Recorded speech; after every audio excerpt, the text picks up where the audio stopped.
மக்கள் அனைவருக்கும் வணக்கம். வீடியோக்குள்ளே போகிறதுக்கு முன்னாடி நீங்கள் நம்ம சேனலுக்கு புதிய பார்வையாக இருந்தீங்கன்னா மறக்காம நம்ம சேனல் சப்ஸ்கிரைப் பண்ணிக்கோங்க. அது மட்டும் இல்லை, பிரதமர் மோடியின் விஸ்வரூபம் வெளிவந்தது, முக்கியமான தகவல்கள் கசிந்தது என்னவென்று பொறுத்திருந்து பார்க்கலாம். வீடியோ கொஞ்சம் ஸ்கிப் பண்ணாமல் பாருங்கள். அதாவது நமது தமிழ்நாட்டில் வருகிற 2026 சட்டமன்ற தேர்தல் நடக்கப் போவது உங்கள் எல்லாருக்கும் அனைவருக்கும் தெரியும். அது இன்னும் குறுகிய காலம்தான் இருக்கிறது. அதற்கும் பிரதமர் மோடிக்கும் என்ன சம்பந்தம் அப்படின்றத பொறுத்திருந்து பார்க்கலாம். அதாவது நமது தமிழ்நாட்டில் உள்ள அதிமுக, அதாவது அண்ணா திராவிட முன்னேற்ற கழக கட்சி பொதுச் செயலாளர் இபிஎஸ் மற்றும் நமது பாஜக பொதுச் செயலாளர் அண்ணாமலை அவர்கள் இரு கட்சிகளும் கூட்டணி சேர்ந்திருப்பது உங்கள் அனைவருக்கும் தெரியும்.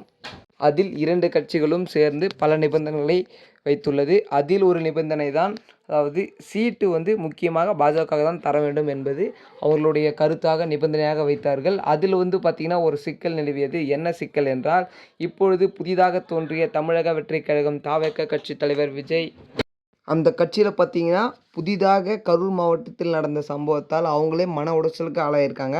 அது மட்டும் இல்லை, அதில் இருந்து இன்னும் தாவேக கட்சி வெளி வரல. அது மட்டும் இல்லை, மீண்டும் பிரச்சாரம் கூட்டுனா அது அவங்களுக்கு தான் ஆதரவாக இருக்கும் என்று தமிழகத்தில் நிறைய பேர் பல விமர்சனங்களை தெரிவித்து கொண்டு வந்திருக்காங்க.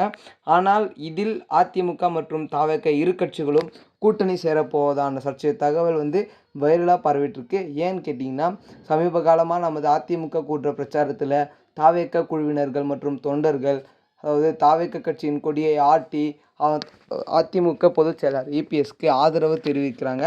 அது மட்டும் இல்லை, அதற்கு பதிலாக நமது அதிமுக பொதுச் செயலாளர் இபிஎஸ் அவர்களும் பிள்ளையார் சுழி போட்டாச்சு, கூட்டணி சேர்ந்து விட்டோம் என்று பல விமர்சனங்களை பிரஸ் முன்னாடி தெரியப்படுத்துறதுனால பார்த்திங்கன்னா, தமிழக வெற்றிக் கழகமும் மற்றும் அதிமுக இரு கட்சிகளும் கூட்டணி சேரும் என்று நிறைய வாய்ப்பு உள்ளதாக கருதப்படுகிறது.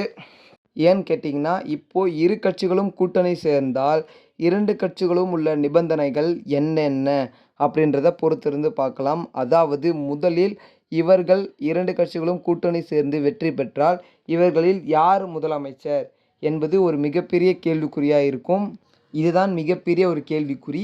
இதில் இந்த 2 கட்சிகளின் பொதுச் செயலாளர் யார் அவர்கள் முதலமைச்சராக இருப்பார்கள், எந்தெந்த தொகுதியில் எந்தெந்த கட்சியில் யார் என்பதை ஒரு பெரிய கேள்விக்குறியாக இருக்கும். இதில் பாஜக தான் இடம் இருக்குமா இருக்காதா என்பது தான் ஒரு மிகப்பெரிய கேள்வி. ஏன்னு கேட்டிங்கன்னா, தமிழகத்தில் மட்டும்தான் பாஜகவுக்கு அதிகமான ஒரு சப்போர்ட் இல்லை. மற்ற அனைத்து மாநிலங்களிலும் பார்த்திங்கன்னா சப்போர்ட் இருக்குது. அதனால தான் தமிழகத்தில் அதிமுகவுடன் கூட்டணி சேர்ந்தது பாஜக. இதனால் பார்த்திங்கன்னா பிரதமர் மோடி மிகவும் ஆத்திரமாகிவிட்டார். அதாவது இவ்வளவு நிபந்தனைகளை வைத்து பாஜக இன்னும் அதிக நிபந்தனைகளை வைத்துள்ளது அதிமுகவிடம். இதனால் பார்த்திங்கன்னா ஒரு பெரிய ப்ரெஷர் அதிமுகவுக்கு என்பதை பொறுத்திருந்து பார்க்கலாம். இந்த மாதிரியான அரசியல் தொடர்பான நிகழ்வுகளை தெரிஞ்சுக்க மறக்காம நம்ம சேனலை சப்ஸ்கிரைப் பண்ணிக்கோங்க. ஓகே மக்களே, அடுத்த வீடியோவில் சந்திக்கலாம். நன்றி, வணக்கம்.